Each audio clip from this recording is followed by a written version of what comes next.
So, the next national artist in the Philippines is Rolando Estino. He was the sole inventor of Taglish in Philippine poetry.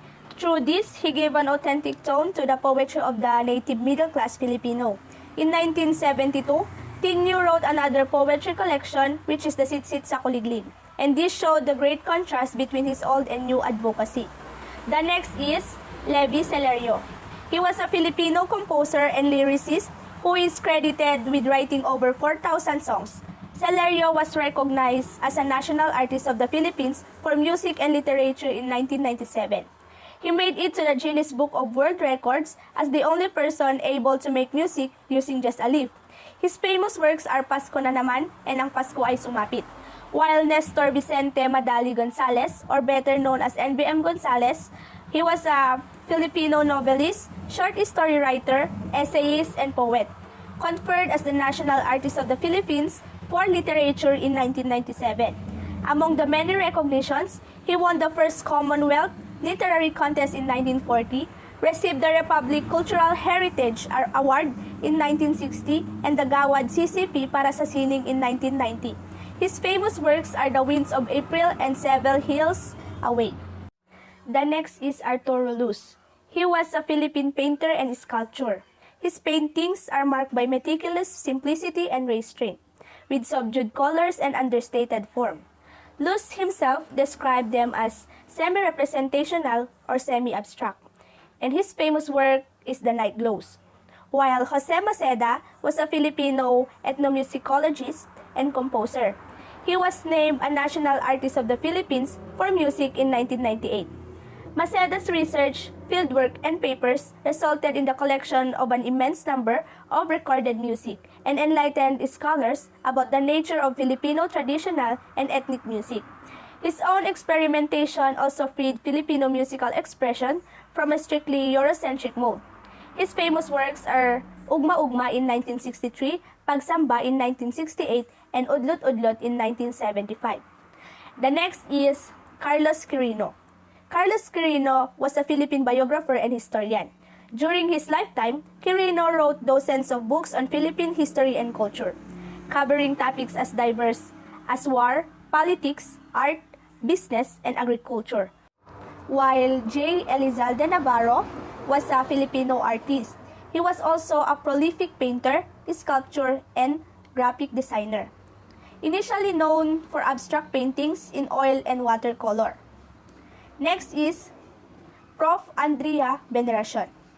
She was a Filipino choral conductor and a recipient of the 1999 National Artist for Music Award. She founded the Philippine Madrigal Singers in 1963. And next is Edith L. Champo. Edith L. Champo was a Filipino poet, fiction writer, teacher, and literary critic in the English language. She was conferred the National Artist Award for Literature in 1999. While Desi Abellana was a Filipino stage actress and theater director. Abellana was honored as a National Artist of the Philippines for theater and film in 1999. She is best remembered for her portrayal of Candida Marasigan in the stage and film versions of Nick Joaquin's portrait of the artist as Filipino. Her directorial credits include Diego Silang in 1968 and Walang Sugat in 1971. Next is Hernani Cuenco. Hernani Cuenco was a Filipino composer, film scorer, musical director, music teacher, and Philippine National Artist for Music. His songs and ballads include the following: Diligin Mo ng Hamog ang Uhaw na Lupa, Inang Bayan, Isang Dalangin, Bato sa Buhangin, at Gaano Kita Kamahal. Next is F. Chanil. F. Chanil was a Filipino writer who has one of the most widely read in the English language, a National Artist of the Philippines for Literature, which was bestowed upon him in 2001. F. Chanil novels and short stories depict the social underpinnings of class struggles and colonialism in Filipino society. Next artist is Anko Anko. Anko Anko was a Filipino painter of Chinese descent and was a national artist for visual arts, which known for his expressive cubist-like works. His famous works is The Fisherman in 1981 and Pieta in 1962. While Ishmael Bernal was a Filipino filmmaker, stage and television director, actor, and screenwriter, noted for his melodramas, particularly with feminist and moral issues. His famous film was Himala in 1982. Next is Severino Montano. Severino Montano was a playwright, director, actor, and theater organizer with an output of 1 novel, 150 poems, and 50 plays in his 65-year lifetime. Through the foundation of the Arena Theater, Montano institutionalized legitimate theater in the Philippines. His works include The Love of Leonor Rivera, poetic tragedy in 2 parts, My Morning Star, poetic historical tragedy in 3 parts, Gabriela Silang, poetic historical tragedy in 3 parts. While Jose T. Joya was a Filipino abstract artist and a National Artist of the Philippines awardee. Joya was a printmaker, painter, mixed media artist, and a former dean of the University of the Philippines College of Fine Arts. He pioneered abstract expressionism in the Philippines. The next is Virgilio S. Almario, better known by his pen name Rio Alma. Is a Filipino artist, author, poet, critic, translator, editor, teacher, and cultural manager. His famous work is The Ibong Adarna. While Alejandro Roses was a Filipino author, essayist, dramatist, and a national artist of the Philippines for literature. He served as Secretary of Education from 1962 to 1965 during the term of Philippine President Diosdado Macapagal. The next is Eddie S. Romero. Eddie S. Romero was a Filipino film director, film producer, and screenwriter. He is the quintessential Filipino filmmaker whose life is devoted to the art and commerce of cinema with a body of work spanning 3 generations of filmmakers. His famous film is The Aguila in 1980. While Salvador F. Bernal was an artist from the Philippines, Bernal's career began in 1969. His output included over 300 productions in art, film, and music, and earned him the award of National Artist for Theater and Design in 2003. He designed the stage of Badong, a tribute to pillar of Philippine theater design. Ben Cabrera, or better known as Ben Cab, is a Filipino painter and was awarded National Artist of the Philippines for Visual Arts in 2006.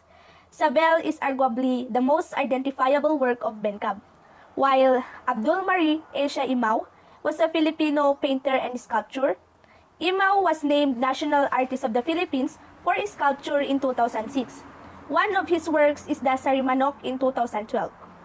Next is Dr. Bienvenido Lumbera. He was a Filipino poet, critic, and dramatist. Lumbera is known for his nationalist writing and for his leading role in the Philippinization movement in Philippine literature in the 1960s. His famous work is the Likhang Dila, Likhang Diwa, while Ramon Obusa was a Filipino dancer, choreographer, stage designer, and artistic director. Obusan is credited for his work in promoting Philippine traditional dance and cultural work. He is also an acclaimed archivist, researcher, and documentary filmmaker who focus on Philippine culture. His famous dance is the Vamos a Belen. Next is Fernando Po Jr., or often referred to by his initials FPJ, was a Filipino actor, film director, producer, screenwriter, and politician. His long and successful career as an action star earned him the nickname The King, while architect Ildefonso Santos Jr., popularly known simply as IP Santos, was a Filipino architect who was known for being the father of Philippine landscape architecture. He was recognized as a National Artist of the Philippines in the field of architecture in 2006. His famous work is the Tagaytay Highland Resort. Next is Ramon Valera. Ramon Valera was a Filipino fashion designer who was bestowed with the National Artist of the Philippines honor in 2006. He is the first and only Filipino fashion designer to receive this distinction to date. The greatest of all was his manipulation by cut. He would sew a dress to perfection without using a pattern. Next is Manuel Conde. Manuel Conde was a Filipino actor, director, and producer. As an actor, He also used the screen name Juan Urbano during the 1930s, aside from his more popular screen name. He created some of Philippine cinema's greatest masterpieces, including Juan Tamad, Ibong Adarna, and Genghis Khan. The latter was screened at the 1952 Venice Film Festival, where it received praises for its technical achievement. Lazaro A. Francisco was a Filipino novelist, essayist, and playwright. Francisco was posthumously named a National Artist of the Philippines for Literature in 2009. He developed the social realist tradition in Philippine fiction. His 11 novels now, acknowledged classics of Philippine literature, embodies the author's commitment to nationalism. Next is Federico Aguilar Alquaz. Federico Aguilar Alquaz was a Filipino painter who exhibited extensively internationally and whose work earned him recognition both in the Philippines and abroad. Alquaz was conferred the title of National Artist for Visual Arts, Painting, Sculpture, and Mixed Media in 2009. His famous work is the Tres Marias, while Alice Reyes is a Filipina dancer, choreographer, teacher, director, and producer. The founder of Ballet Philippines, she received since June 20, 2014 from the Philippine President Benigno Aquino III, the highest award in the arts, National Artist of the Philippines. She is best known for Amada and Cinderella. Next is Cyrillo F Bautista. Cyrillo F Bautista was a Filipino poet, critic, and writer of non-fiction. A National Artist of the Philippines award was conferred on him in 2014. His best-known work is the epic poetry trilogy, The Trilogy of St. Lazarus, made up of the Archipelago in 1970. While Francisco B. Cochin was a Filipino comic books illustrator and writer and is regarded as one of the pillars of the Philippine comics industry. He served as both illustrator and writer for his comic book stories. Cochin is referred to as the King of Comics and as the Dean of Philippine Comics. His famous work is The Duwag ang Sumuko in 1963. Next is Francisco Feliciano. Francisco Feliciano was one of the Philippines' most important composers. Dr. Feliciano created more than 30 major works that include operas and music dramas, including La Loba Negra. While Ramon Pagayan Santos is a Filipino composer, ethnomusicologist, and educator known for being the Philippines' foremost living exponent of contemporary Filipino classical music, for work that expounds on the aesthetic frameworks of Philippine and Southeast Asian artistic traditions, and for finding new uses of indigenous Philippine instruments. His famous compositions are Ritual ng Pasasalamat, Daragang Magayon, and Kolintang. And lastly, Jose Maria B. Zaragoza. Jose Maria B. Zaragoza is a Filipino architect known for designing several edifices during the post-war era. His works include the Santo Domingo Church in Quezon City and the Metropolitan Cathedral of Cebu City. So that would be all for National Artists of the Philippines.